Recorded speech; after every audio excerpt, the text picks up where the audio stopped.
మరొక breaking news చూస్తున్నాం. TPCC chief Revanth Reddy సమక్షంలో పలు పార్టీల నేతలు కాంగ్రెస్లో చేరారు. కుద్బులాపూర్ నియోజకవర్గానికి చెందిన పలువురు బీజేపీ బీఆర్ఎస్ ముఖ్య నేతలు కాంగ్రెస్ గూటికి చేరారు. జూబ్లీహిల్స్ రేవంత్ రెడ్డి నివాసంలో వారికి పార్టీ కండువా కప్పి రేవంత్ రెడ్డి సాదరంగా ఆహ్వానించారు.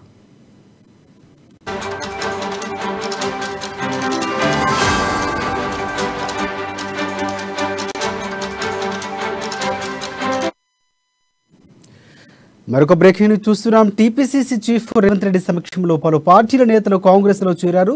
కుద్బులాపూర్ నియోజకవర్గానికి చెందిన పలువురు బీజేపీ బీఆర్ఎస్ ముఖ్య నేతలు కాంగ్రెస్ పార్టీ గూటికి చేరారు.